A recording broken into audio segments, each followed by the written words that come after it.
والله ناصر دينه وناصر كتابه، لكنه يجب علينا نحن أن ننصره.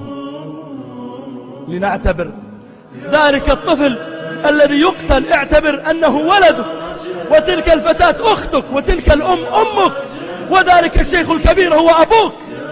ينبغي أن نحزن لحزنهم، وأن نجد لموجدتهم، وأن نصاب لمصابهم، وأن نكترب لكربتهم.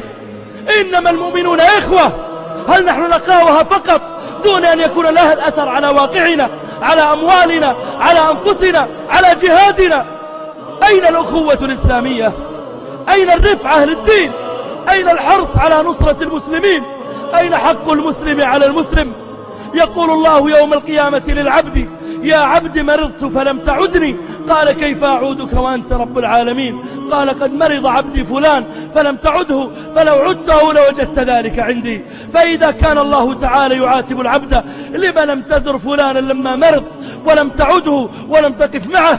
فكيف إذا كان يقتل ويسحل ويغتصب وتغتصب بناته وتؤخذ أمواله ويحال بينه وبين دينه؟ كيف يكون الشأن إذن؟ أين حكام المسلمين؟ أين أسلحتهم؟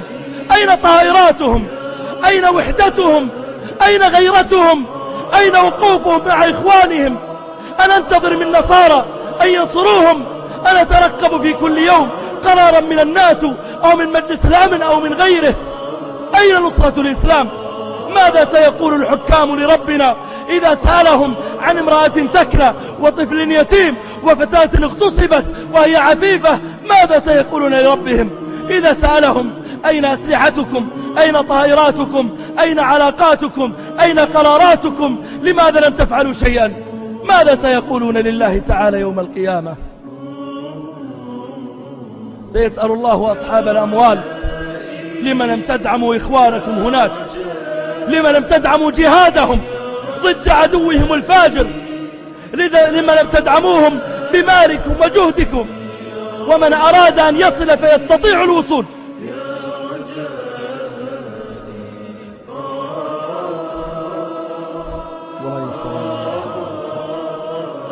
والله إننا واثق بنصرة الله تعالى.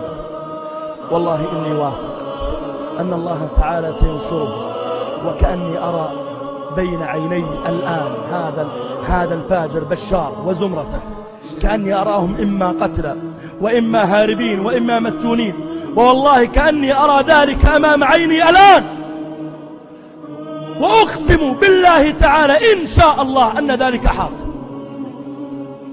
يقول ابن تيمية: إذا أراد الله إسقاط حاكم أسقط هيبته من القلوب أولا، وها هو قد سقطت هيبته، فلا ينادى إلا بالخنزير والقذر والفاجر، والناس ينبذونه بهذه الألقاب حتى في داخل سوريا.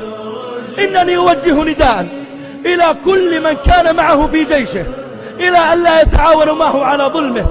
لا تريقوا دما حراما، لزوال السماوات والأرض أهون عند الله من قتل امرئ مسلم بغير حق.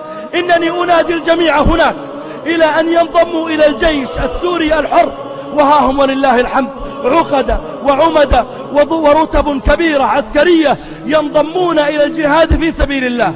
إنني أنادي كل حر في سوريا إلى أن يخرج على هذا النظام الفاجر، وأن لا يعاونه، وأن لا يأذن له باستقرار أبدا، وأن يبذلوا ما يستطيعوا في سبيل نصرة إخوانهم في كل موطن هناك. دافعوا عن أعراضكم، دافعوا عن أنفسكم، دافعوا عن أموالكم. لا تكونوا لقمة سهلة يأكلها هؤلاء الفجرة. ولئن كان هو يستنصر بالفارسيين الخونة الشيعة الفجرة ويستنصر بحزب اللات، إننا نستنصر بربنا جل وعلا الحي الذي لا يموت، له الملك وله الحمد وهو على كل شيء قدير. اللهم يا حي يا قيوم، إنا نسألك أن ترينا عجائب قدرتك على بشار وزمرته. اللهم إنا نسألك أن تثأر لبكاء العذارى. اللهم إنا نسألك أن تثأر لليتامى. اللهم إنا نسألك أن تغار للحيارى. اللهم أرنا فيه عجائب قدرتك.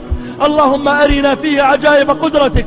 اللهم اشف صدور قوم مؤمنين وأذهب غيظ قلوبهم. يا منان، يا حي، يا قيوم، يا ملك، يا مؤمن، يا سلام، يا مهيمن، يا عزيز، يا جبار يا قوي يا متكبر، سبحانك ما أعظمك، سبحانك ما أقدرك، سبحانك ما أجلك وأرفعك، سبحانك ما أعلاك وأعزك. اللهم إنا نستنصرك عليه فأرنا فيه عجائب قدرتك، اللهم أرنا فيه عجائب قدرتك. اللهم مزقهم في البلاد تمزيق الريح الجراد، يا حي يا قيوم يا رب العالمين. اللهم إنهم قد انتهكوا الأعراض وسلبوا الأموال وضيقوا على الدين، اللهم فإنا نسألك أن تغار، نسألك أن تغار، نسألك أن تغار يا حي يا قيوم، نسألك أن تغار يا قوي يا عزيز. اللهم أرنا فيه عجائب قدرتك، اللهم أرنا فيه عجائب قدرتك، اللهم أرنا فيه عجائب قدرتك.